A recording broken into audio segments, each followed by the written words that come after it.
if you're new to the Sony E-mount system, there's a few things that might confuse you or you're just not sure about, and that's what I'm going to try and tackle in this particular video. I'm going to try and explain what the difference is between crop sensor lenses, full frame lenses, and just about everything in between, but hopefully not make it too complicated or too geeky. I want to make it nice and easy for you to understand and follow and really get some knowledge.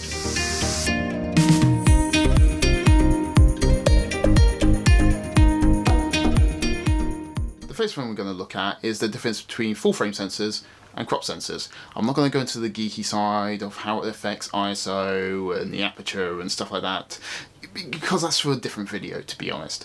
The main difference you've got to know is on the Sony side of things, the magnification you're going to get is a 1.5 times. What does this mean? Well, basically a lens like this, which is the 28 f2, superb lens, besides the point. If you put this on a crop sensor body, one of the A6000s, you know, you're going to basically get a 1 times magnification on this. So a 28 is roughly, I think it's a 42mm field of view, effectively. It still behaves pretty much the same. You're still getting the same light go through the lens. That doesn't change. Let me explain it a little bit better. So this is a completely different lens. This is a Millicom, probably see my face through there. It's an awesome lens. So what is happening? So light is basically going in this side and coming out this side. The physical elements of the lens never changes. It still remains a whatever aperture it is, whatever focal length it is. It's just the light coming out of here is being read by a smaller sensor. So a full frame, if you imagine it's like this big, it's going to read a lot more information than something that is this big. That's basically all that's happening with a crop sensor body. It's just looking at the image that's being projected by this, but a smaller area of it. I hope that makes sense. So what is the positives and the negatives of, let's say, putting a crop sensor lens on a full frame body? I've got this lens. This is the 19mm 2.8 for the A6000 series, or the crop sensor cameras that Sony make.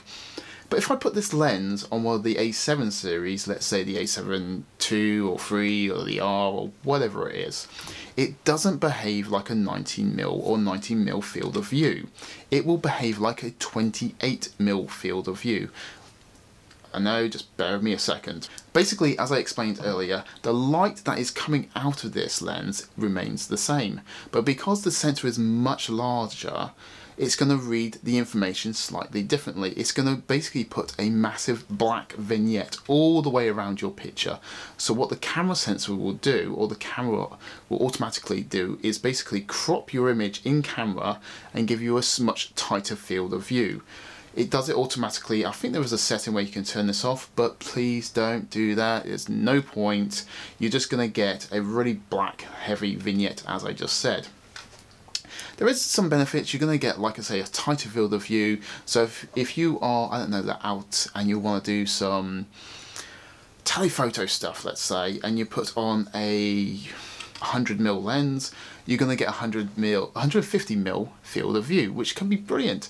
Major negative with this is you won't get the full resolution from the sensor. You're going to get a much smaller resolution, so 10 megapixels, I believe, when you put a crop sensor lens onto one of the A7 bodies, something like the A7 III, which has just been released. So there is positives and there is negatives. Positive, you get a longer field of view, so you don't have to basically buy more expensive lenses, but you lose resolution. Again, I hope that makes sense. So, can you put a full frame sensor lens on a crop sensor body? Well, yes, you can. And there's no real downsides to this. Well, potential. It depends how you look at it, to be honest.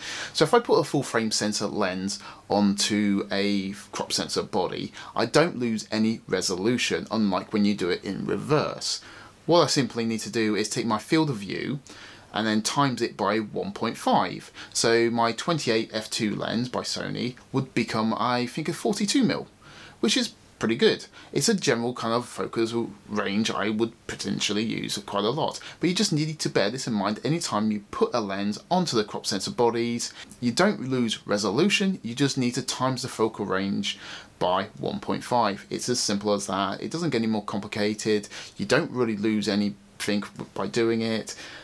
it's all good. I'm happy to do that. But again, don't do it the other way around, or I don't recommend it, because you lose the resolution going from a crop sensor lens on a full frame body, but the other way around, putting a full frame lens on a crop sensor body is absolutely fine.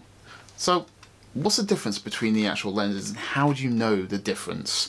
Well, it's quite easy. The crop sensor lenses will be simply E-mount. Okay, so it's just the mount, it's pretty easy, so just E-mount, and they will go on your crop sensor bodies. So as I said, it just affects the focal length, so you've just got to times it by 1.5. So as I said, 90mm, it's a 28 2.8. It's a pretty cool lens. And the full frame lenses, I don't know how well you can see this, but it will say FE, and that means full frame for the E-mount system. It's a little bit complicated, but basically you want the FE lens for your full frame sensors. Doesn't get any simpler than that, guys. It's really simple. So as I said, E-mount lens will go on the crop sensor, FE for the full frame sensor. Another question I see quite regularly is, will my old A-mount for Sony work on the E-mount? Well, yes it will, but you can't natively attach it. So what do I mean by natively? So a native mount is simply taking the lens, taking the camera, whacking them on. That's a native mount, because it goes straight from the lens, straight onto the camera body. It's the best way to do it. As I said, the A-mount will fit on there, but you need an adapter. I don't have any A-mount lenses, and I don't need the adapter therefore, but I do have Canon lenses, and I'm going to talk about that next, so stick around. One of the huge benefits of the Sony E-mount system is I can bring my old Canon lenses, because I'm transferring from Canon to Sony, I can bring my old lenses and I can put them on the Sony bodies with an adapter. And it just works really well. I'm not going to go into detail of how each lens focuses and the performance of them. Again, that's for a different video. This is just explaining the different mounts on how to get your lenses on the camera, and what will work, what won't work, and everything else. So just bear with me a second. So this is what you would call a smart adapter. It has all of the metal contacts on there. I've got autofocus performance, I can change my aperture, etc, etc. This is a smart adapter, and yeah, they work really well. There is slight differences in performance depending on what lens you attach on there. Again, that's something so totally different, but just know they're out there and they do work fairly well. Having a native lens on your camera is always going to be better than something like this, but these still work very well. I can still use these at weddings and I'm still going to get good autofocus. It's going to be very precise. So yeah, buy one of these, it's good stuff. These adapters simply work by just screwing that on, grab my camera, and it's done. That's it. And again, this is what's called a smart adapter. Something like the MC11 or the Metabones is absolutely ideal. They work wonders. And I have all the autofocus options on here, good autofocus, aperture controls, as I just said. What's not to like, really? It works brilliantly. And as I said, it's all my old camera lenses from Canon.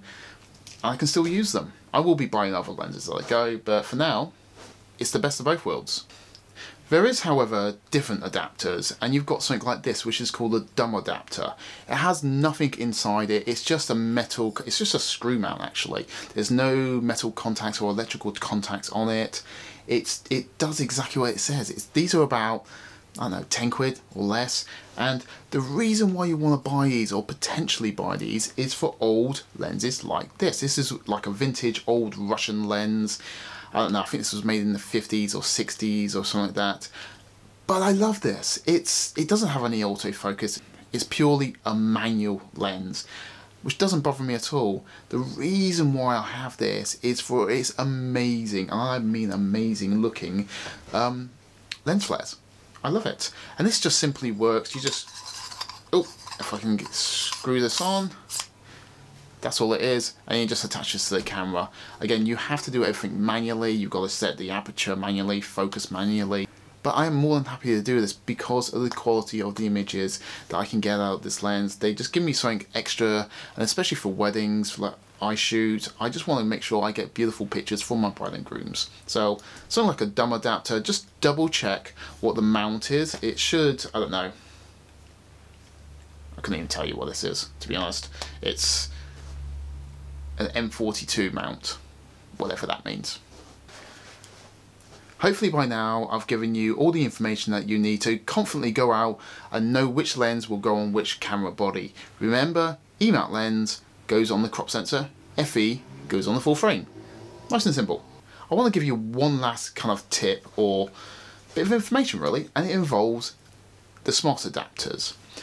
This is the Sigma MC11 and this is the Metabones Mark IV. The Mark V probably performs a little better. I don't know, I've not tested it. But my tip is this. If you have a lot of the Sigma glass, say the art lenses or the contemporary lenses or maybe the sports lenses, the MC11 is obviously designed by Sigma for their own lenses, not for the Canon lenses, although it does work pretty damn well with the Canon lenses, but it will work a little bit better with their own brand. I mean, naturally, come on, it's pretty obvious. And the Metabones, I would probably say it's as good as the MC11 with Canon lenses, or it might be ever so slightly better. So if you have a lot more Canon lenses, I'd probably recommend buying the Metabones, although both work really well. I've got both, as I say, both seem to work extremely well. Both will focus with the art glass and the Canon glass, but if you predominantly have Canon glass, buy the Metabones, that'd be my recommendation. And if you have more Sigma glass, buy the MC11.